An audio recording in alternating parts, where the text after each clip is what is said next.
Hi everyone, আসসালামু আলাইকুম। আশা করি আপনারা সবাই ভালো আছেন। আলহামদুলিল্লাহ আমরা সবাই ভালো আছি। আরও একটা ব্লগ আমি আপনার সাথে শেয়ার করতে যাচ্ছি। আগে পাখির জন্য খাবার অর্ডার দিয়েছি অ্যামাজনে, আর অটো লিঙ্ক অর্ডার দিয়েছি। আজকে চলে এসেছে, এখন আমি এটা ওপেন করব।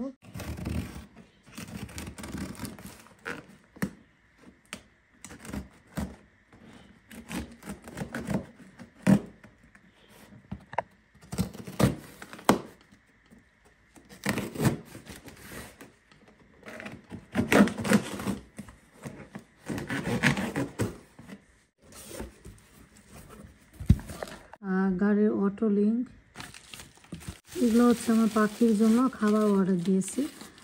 আমার পাখির খাবার এখানে স্টোরও পাওয়া যায়, তবে সব সময় পাওয়া যায় না। তাই আমরা কী করি, একবারে বেশি করে অ্যামাজন থেকে এগুলো অর্ডার দিই। আর জানেন, পাখিগুলো কোনো ডিম পারে না, কিছুই পারে না। আমি পাখিগুলো কিনেছি 2022 সালে পাখিগুলো কিনেছি।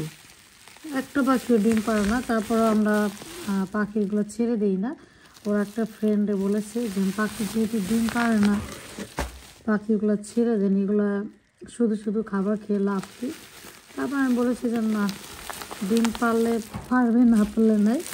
তারপর পাখিগুলো আমি ছেড়ে দিব না, এগুলো রেখে দিব। দেখেন খাবারগুলো দেখতে কেমন গমের মতন, তবে এগুলো ছোট ছোট। 2 প্যাকেট সেম। এই যে এখানে দেখেন 2টা প্যাকেট পাখির খাবার। আর পাখির অলরেডি এখন কিছু খাবার আছে, আগামীকাল আমি শেয়ার করব আমার পাখিগুলো আমার ভিডিওতে। তো এখন আমার রান্না করতে হবে দুপুরের জন্য। আর আমি এই 2 দিন আপনাদের সাথে ভিডিও শেয়ার করতে পারিনি, লিবান একটু সিক। এখন লিবানেরও আপনাদের সাথে শেয়ার করব। 2 দিন ধরে আপনাদের সাথে কোনো ব্লগ আমি শেয়ার করতে পারি না লিবানের কারণে। ওর 2 দিন ধরে ঠান্ডা জ্বর এসেছে। আমাদের এখানে ওয়েদারটা একটু খারাপ, আমি তো কিছুদিন আগেও আমার ভিডিওতে শেয়ার করেছি। অনেক বেশি ঠান্ডা। লিবান, লিবান তুমি টিভি দেখো, আমি এখন রান্না করব। কি বলো, তুমি এখানে বসবো না? বসবো না তুমি? ঠিক আছে, তুমি থাকো, আমি রান্না করব। এখন চিকেন বিরিয়ানি রান্না করব। রাবিব আর ফাহিম বললো যেন ওরা আজকে চিকেন বিরিয়ানি খাবে।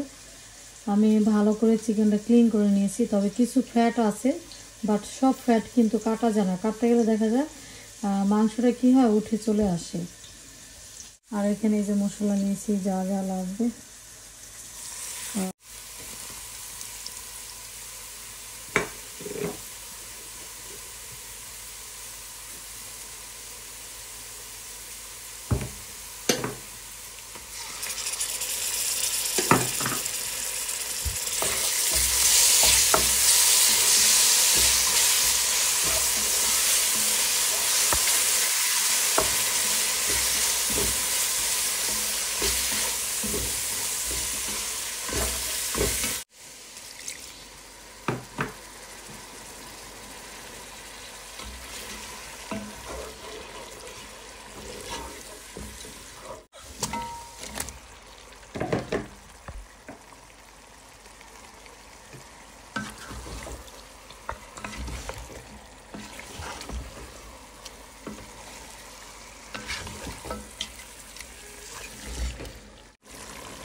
আর এখানে আমার চিকেনটা হয়ে গেছে।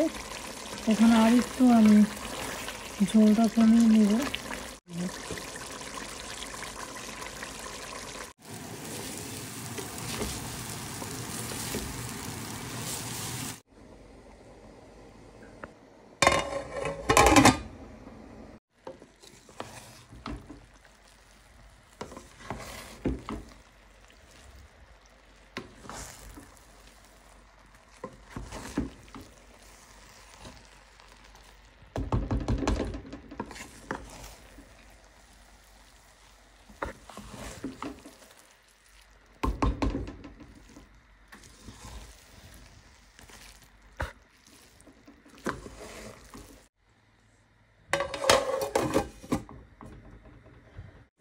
অফ ক্যামেরাতে সালাদ কেটে নিলাম, লেবু কেটে নিলাম। শামি কাবাব ফ্রাই করব। আমি এই কাবাবগুলো অনেক আগে বানিয়েছিলাম। আর এই কটাই আছে আনলাই।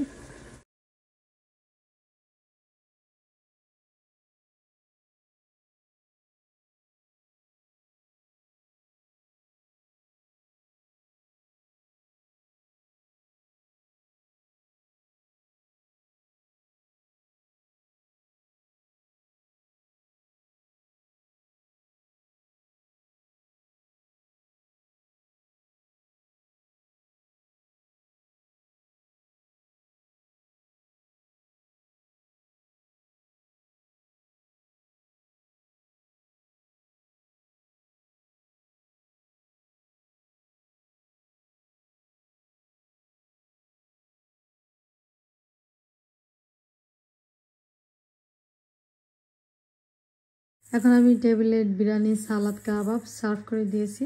আজকে অনেক দিন পর আমি বাংলাদেশের সার্ভিং ডিশ দিয়ে আমি সার্ভ করলাম। আমি এগুলো কিনে এনেছি বাংলাদেশ থেকে 2011 সালে এনেছি। অনেক দিন পর আমি সার্ভ করলাম। আমার কাছে অনেক ভালো লাগে বাংলাদেশের কিছু সার্ভিং ডিশগুলো, এরকম ডিজাইন দেখলে অনেক বেশি ভালো লাগে। জি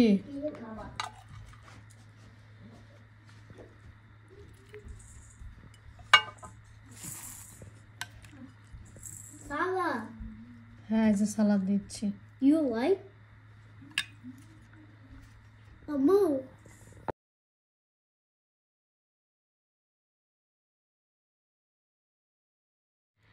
এখন আমি আপনার সাথে শেয়ার করব আমার হাজবেন্ডের ফ্রেন্ডের শাশুড়ি খুবই ভালো আন্টি, জানে আমি পিঠা বানাতে পারি না, সে আমার জন্য কিছু পিঠা বানিয়ে পাঠিয়েছে। দেখুন কি পিঠা বানিয়ে পাঠিয়েছে।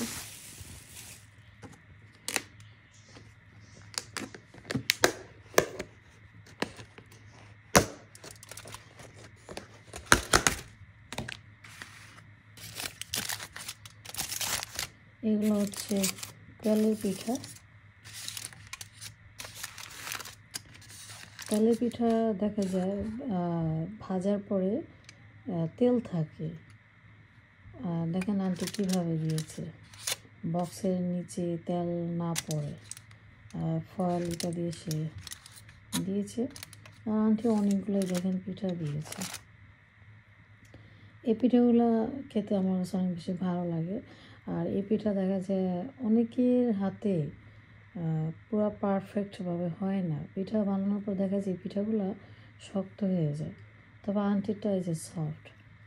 আর শক্ত হওয়ার কারণ হচ্ছে চাউলের গুঁড়ির সাথে যদি না মিশায় ময়দা দিলে এই পিঠাটা অনেক সফট থাকে।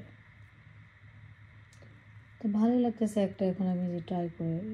আর এই যে এখন এই পিঠাটা আমি খাবো। আপনার কাছ থেকে বিদায় নিচ্ছি। এই ছিল আজকের আমার ব্লগ। আজ এই পর্যন্ত। ভালো থাকবেন, সুস্থ থাকবেন। আল্লাহ হাফেজ।